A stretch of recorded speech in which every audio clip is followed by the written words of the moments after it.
केंद्र के लाए गए किसान कानूनों के विरोध में पंजाब की अमरिंदर सरकार ने अभी 2 दिन पहले असेंबली में 3 बिल पेश किए हैं, जिनमें जिनके जरिए केंद्र के कानूनों को खारिज किया गया और पंजाब में एमएसपी को अनिवार्य कर दिया गया है।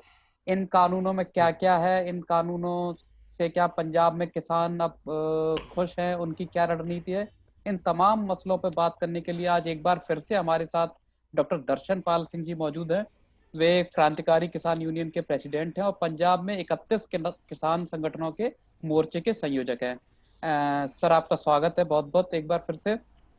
Thank you very much. Thank you sir, सबसे पहले ये जानना चाहेंगे कि जो पंजाब असेंबली में बिल आए हैं उन पे आपकी एक क्या राय है? देखिए, ये पंजाब असेंबली में जो बिल आए हैं, इसकी पहले ये बात बता दें कि बिल आने से पहले ये एक इम्पॉर्टेंट है, शायद पहले भी हमारा बात हुआ था, इम्पॉर्टेंट एक घटनाक्रम है जो पंजाब में 4 जून को केंद्र सरकार ने 3 ऑर्डिनेंस जारी किए थे। और 4 जून आप ऐसा सोचिए कि अभी कोरोना का, कोविड का काफ़ी उस समय प्रभाव भी था। तो 4 जून से ही हम लोग जो किसान संगठन है वो आपस में बात करने लगे फ़ोन पर, और अल्टीमेटली हमने तय किया कि इन ऑर्डिनेंसेस का विरोध करना है। पहले हम 10 संगठन थे जिन्होंने से शुरू किया, छोटी छोटी मीटिंग्स करके, रैली करके, है ना, मोर्चा निकाल के ऐसा शुरू किया। और फिर उसके बाद हमने 10 संगठनों ने ही पूरे पंजाब में बड़े बड़े ट्रैक्टर मार्च किए। ट्रैक्टर मार्च करने के साथ साथ एमपी, एमएलए, मंत्रियों को अपने डिमांड चार्टर्स दिए। और फिर हमने डिमांड चार्टर के साथ साथ उनको चेतावनी पत्र भी दिए। चेतावनी पत्र में ये बोला कि हम आपको अपने गांव में घुसने नहीं देंगे अगर इन बिलों के खिलाफ आप बात नहीं करोगे तो ये हुआ भी। ऐसे बहुत सारी जगह में ये जो इलेक्टेड रिप्रेजेंटेटिव्स थे इनसे सवाल पूछे गए। फिर उसके बाद मोटरसाइकिल मार्च किए बड़े बड़े।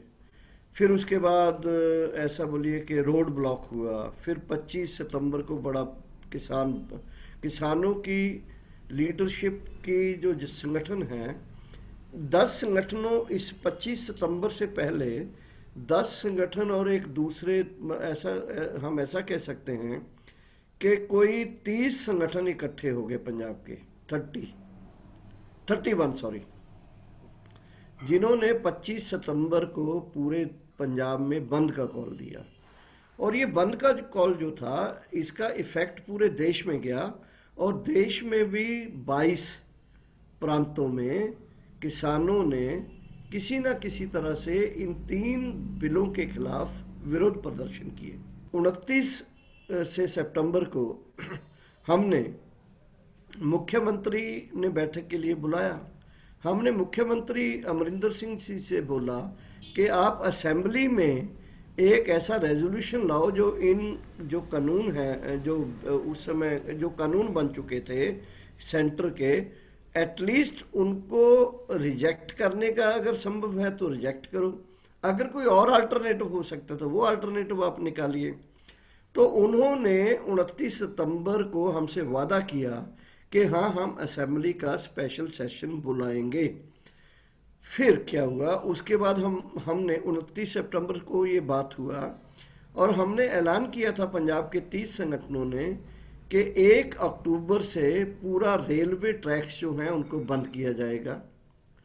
पूरे जो मॉल्स हैं उनमें एटलीस्ट रिलायंस का जितना बिजनेस है उसको बंद किया जाएगा। रिलायंस के पेट्रोल पंप को बंद किया जाएगा। पूरे पंजाब में जो टोल प्लाजाज हैं उनको खोल दिया जाएगा, वहाँ कोई पर्ची नहीं कटेगी। और इस तरह के जो अडानी के जो भी यहाँ कारोबार है उन कारोबारों का विरोध किया जाएगा। Finally on very same day हमें पता चला कि 19 को अमरिंदर सिंह जी ने असेंबली सेशन स्पेशल बुला लिया है। तो वो असेंबली सेशन में उन्होंने 3 बिल जो हैं रखे पंजाब असेंबली में। और हमें बहुत इस बात पर हमारे संगठन और संघर्षों को ये इस बात का प्राउड है कि हमारे संघर्ष ने पंजाब के किसान संगठनों को ही एकजुट नहीं किया, एक साथ नहीं लाया, बल्कि पूरे पंजाबियों को एक साथ लाया है।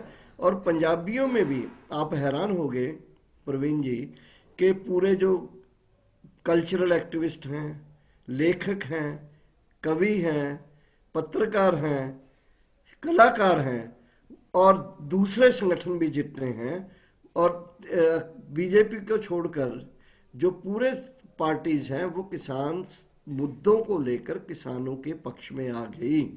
और फाइनली अभी 20 तारीख को असेंबली में जो हुआ कि असेंबली में 2 एमएलए छोड़कर बीजेपी के जो एब्सेंट रहे, बाकी सब ने यूनानिमसली 3 बिलों को पास किया। 3 बिल जो हैं इसमें जो इम्पोर्टेंट 4 पॉइंट है। एक पॉइंट है कि उन्होंने कहा कि पैडी और वीट जो है ये मिनिमम सपोर्ट प्राइस से कम कोई नहीं खरीदेगा, नंबर 1। नंबर 2, जो सेंट्रल एक्ट था उसमें था कि एसडीएम जो है वो जो अगर पार्टीज में कोई झगड़ा हो जाता है तो उसमें एसडीएम निगोशिएट करेगा। इसमें ला दिया गया कि सिविल कोर्ट होगी। नंबर 3, इसमें लिखा गया है सेक्शन 8 में कि जो भी किसानों से कोई व्यापारी या कॉरपोरेट या कोई और जो ट्रेडर है, अगर वो एमएसपी से कम खरीदने के लिए किसान को मजबूर करता है, दबाव डालता है या कोई और मीन्स यूज करता है, तो उसके लिए कम से कम 3 साल की सजा के प्रावधान है इस एक्ट में। एंड 4th, उसमें लिखा गया है कि ये जो ट्रेड एरियाज रहेंगे, जैसे एपीएमसी एरिया जहां हमारा ऑलरेडी मार्केट यार्ड्स है, उसके बाहर कोई भी व्यापारी अगर खरीदता है अनाज को या दूसरी चीज़ों को, जो एमएसपी जिसमें मिलता है, अगर वो एमएसपी से कम खरीदेगा, ना सॉरी एमएस वो तो 3 साल का हो गया, वो जो ट्रेड एरिया में जो व्यापारी खरीदेंगे तो पंजाब गवर्नमेंट के पास ये राइट है कि उनको लेवी लगाएगा। जो पहले था कि कोई लेवी नहीं लगेगा, टैक्स नहीं लगेगा, पैन कार्ड होना चाहिए, कहाँ से आपकी मर्जी है, कितना मर्जी कहीं भी ले जाओ, जिस मर्जी रेट पर खरीदो और बेचो, ये व्यापारियों के ऊपर कोई ऐसा लगाव नहीं था जो इस एक्ट में लाया गया। और फाइनली ये है कि ये एक्ट आने के बाद जो ऑल इंडिया के एक्ट्स हैं वो उसके ऊपर ये प्रवेल अपॉन करेगा। तो मेरा ये कहना है कि ठीक है, क्योंकि पंजाब गवर्नमेंट के बनाए हुए जो बिल हैं ये अभी उन्होंने गवर्नर को सौंपा है, गवर्नर राष्ट्रपति के पास भेजेगा, राष्ट्रपति फिर सेंट्रल बीजेपी की गवर्नमेंट से एडवाइस लेगा। तो ये तो सब लोग बोलते हैं, एक्सपर्ट लोग, कि ये जो एक रास्ता है, ये जो सेंट्रल गवर्नमेंट ने जो अपने जो एक्ट बनाए हैं, वो कैसे राष्ट्रपति को बोलेगी कि उसमें ही कोई संशोधन स्टेट गवर्नमेंट कर दे और उसको राष्ट्रपति साइन कर दे। नहीं करने देंगे वो। बिलों की बात छोड़िए, क्योंकि पंजाब एक वो स्टेट है जो बॉर्डर स्टेट है। पंजाब वो स्टेट है जिसका बॉर्डर JNK से मिलता है, पाकिस्तान से है। पंजाब वो स्टेट है जिसमें हिंदू सिख हैं, लेकिन सिख मेजॉरिटी है जो मिनॉरिटी है पूरे इंडिया में। पंजाब वो है जो पंजाबी नेशनैलिटी का एक स्टेट है जिसका एक सोशो इकोनॉमिक डिफरेंट है पूरे देश से। सो पंजाब के लोगों का ये जो यूनिटी है आपस में, in spite of the religious and caste divisions, ये एक इम्पॉर्टेंट यूनिटी बना है इस किसानों के संघर्ष से। और दूसरी तरफ जो सेंट्रल की मोदी गवर्नमेंट की तरफ से पंजाब को नहीं पूरे देश में कुछ कानून ला के, कॉन्स्टिट्यूशन में जो अमेंडमेंट्स करके मोर एंड मोर सेंट्रलाइजेशन किया जा रहा है, उसके खिलाफ भी पंजाब के किसानों के संघर्ष ने और संगठनों ने पूरे पंजाब के लोगों को इकट्ठा करके, इवन असेंबली को भी उसमें शामिल करके एक नया पगडंडी बना दिया है। कल मेरी बात हो रही थी तो कल एक बैठक थी आप लोगों की, सारे किसान संगठनों की, जिसमें ये तय किया जाना था कि अब आगे के क्या रणनीति होगी।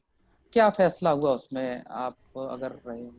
देखिए नहीं, कल जो बैठक थी उस बैठक में हमने एक चीज को छोड़ दिया है, रेल जो रोको था वो रेल की पटरियों से हमारे किसान उठकर साइड में हो गए हैं। हमने ये बोला है कि गुड्स ट्रेन जो है, जिसमें एसेंशियल कमोडिटीज़ का रेट्स भी अभी सुना है 80 रुपये 50, प्याज हो गए हैं, ये हो गए हैं। और ख़ास करके हमें जो डीएपी यूरिया गेहूं की बुआई के लिए चाहिए, डीजल चाहिए, और साथ ही साथ कोयला चाहिए पावर, थर्मल पावर्स के लिए। तो हमारा धान मंडियों में है, वो धान जो अभी स्टोर्स में है उसको निकालने के लिए, नया स्टोर करने के लिए, और बारदाना जो बोरियां होती हैं, गट्टे गट्टे होते हैं, वो बाहर से आते हैं, वो आ जाएं। तो ये पूरी चीज़ों को देखकर हमने गुड्स ट्रेन को अभी रास्ता, जैसे एम्बुलेंस को रास्ता देते हैं ऐसे रास्ता दे दिया। दूसरा है कि अभी हम पैसेंजर ट्रेन को रास्ता नहीं दिए हैं। तीसरा है कि जो हमारे दूसरे पॉइंट्स है बीजेपी के, टोटल वो घेराव करना, उनके घरों और जो भी उनके ट्रेड सेंटर्स हैं वहाँ बैठना, जम के बैठना, फिर रिलायंस अंबानी और अडानी के वो करना, टोल प्लाजा को खोले रखना, ये पूरे इशू जो है अभी हमारे हैं, और आने वाले समय में दिल्ली के लिए तैयारी करना। ये तो है हमारा जो कल हमने रणनीति बनाई। जिस तरह से आप लोग लार्ज स्केल पे, बड़े स्केल पे आंदोलन कर रहे हैं, आपको क्या लगता है, और पंजाब में मांगे मानी भी गई हैं, आपको क्या लगता है केंद्र भी इन कानूनों में संशोधन करेगी अल्टीमेटली? बल्कि आप अगर मेरी राय मानते हो तो मुझे अभी लगता है कि अभी केंद्र, जैसे आज बोल दिया जेपी नड्डा, तो प्रेसिडेंट है ना इनके अध्यक्ष, बिल्कुल। उन्होंने बोल दिया कि ये बिचौलिए लोग हैं जो किसान लीडर हैं। तो this shows the move of the government, one. Secondly, जिस दिन हमको दिल्ली में बुलाया गया था, उस दिन दिल्ली में एक भी मिनिस्टर जो है हमसे मिलने नहीं आया, दो। तीसरा, जिस दिन हमको दिल्ली में बुलाया गया था, on the same day the state agriculture minister mister Chaudhary, वो पंजाब में 2 जिलों में वर्चुअल कॉन्फ्रेंस कर रहे थे कानूनों के पक्ष में। तो ये दिखाता है कि बीजेपी का गवर्नमेंट अभी किसानों की सुनने में मूड में नहीं है। बिहार में चुनाव हैं, आपको क्या लगता है किसानों के मसले और जो बिल हैं, ये क्या कोई मुद्दा बन पाएंगे? देखिए, बिहार एक्चुअली इलेक्शन में होता क्या है, इलेक्शन में यूजुअली पार्टीज के जो ग्रुप हैं गांव तक बटे होते हैं। और बिहार में तो कास्ट कास्ट कार्ड जो है, कास्ट कंपोनेंट बहुत इंपॉर्टेंट रोल अदा करता है। बिहार के इलेक्शन में ऐसा हमको, दिस इज माई पर्सनल, ऐसा हमको लगता है कि जिस तरह के परमुटेशन कॉम्बिनेशन बन रहे हैं उसमें बीजेपी को एकदम ऐसा झटका तो नहीं लगेगा। लेकिन जिस तरह का बीजेपी करती आ रही है, और बिहार में जिस तरह से कभी जेपी मूवमेंट और कभी इस तरह के किसानों के मूवमेंट्स चले हैं, हमें लगता है कि ये सेंट्रल जो एनडीए है, इसको थोड़ा बहुत धक्का तो लगना चाहिए, लगेगा मुझे लगता है। डॉक्टर दर्शन पाल सिंह, आप एक बार फिर हमारे साथ आए और आपने इस तमाम चीज पे हमें बताया कि क्या रणनीति है, क्या। आपका बहुत बहुत शुक्रिया। Thank you sir. धन्यवाद।